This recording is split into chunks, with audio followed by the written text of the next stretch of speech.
Hi friends, welcome to Vivi Kitchen. நம்ம சேனலில் பார்த்திங்கன்னா மறக்காமல் லைக் அண்ட் ஷேர் பண்ணுங்கள், மறக்காமல் சப்ஸ்கிரைப் பண்ணுங்கள். இன்றைக்கி நம்ம வீட்டில் இரவு சாப்பாடு என்னென்னு பார்த்தீங்கன்னா கருவாடு கத்திரிக்காய் குழம்பு. வாங்க எப்படி செய்யலான்னு பார்க்கலாம்.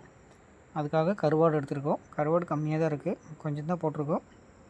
அதுக்கப்புறம் பார்த்திங்கன்னா தக்காளி, வெங்காயம், பச்சை மிளகாய், கருவேப்பிலை, பூண்டு எடுத்துருக்கோம். அப்புறம் கத்திரிக்காய் எடுத்துருக்கோம். அப்புறம் பார்த்திங்கன்னா மல்லித்தூள், மஞ்சள் தூள், குழம்பு மிளகாத்தூள், சாம்பார் தூள், அப்புறம் கடுகு.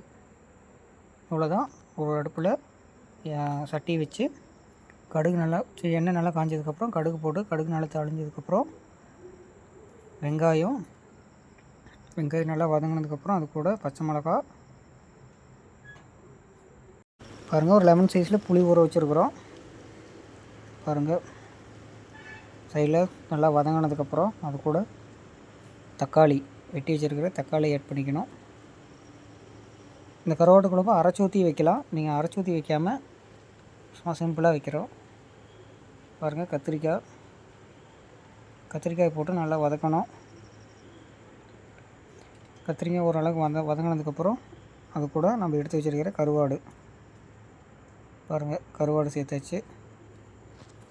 சேர்த்து நல்லா வதங்கினதுக்கப்புறம் நம்ம எடுத்து வச்சுருக்கிற மல்லித்தூள் 2 டீஸ்பூன்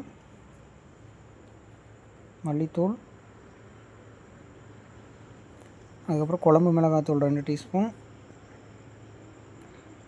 கொஞ்சம் மிளகாத்தூள், மஞ்சள் தூள் போட்டு நல்லா ஒரு பரட்டிட்டு ஊற வச்சுருக்கிற புளியை கரைச்சி ஊற்றிடணும் பாருங்கள். ஊற்றிட்டு தேவையான அளவு தண்ணி ஊற்றிட்டு தேவையான அளவு உப்பு புளி தேவையான அளவு போட்டுங்க பாருங்கள். கத்திரிக்காய் நல்லா வெந்ததுக்கப்புறம் இறக்கணும். தண்ணியெல்லாம் சுண்டி வந்ததுக்கப்புறம் இறக்கணும்னா சுவையான கருவாட்டு குழம்பு ரெடி மக்களே.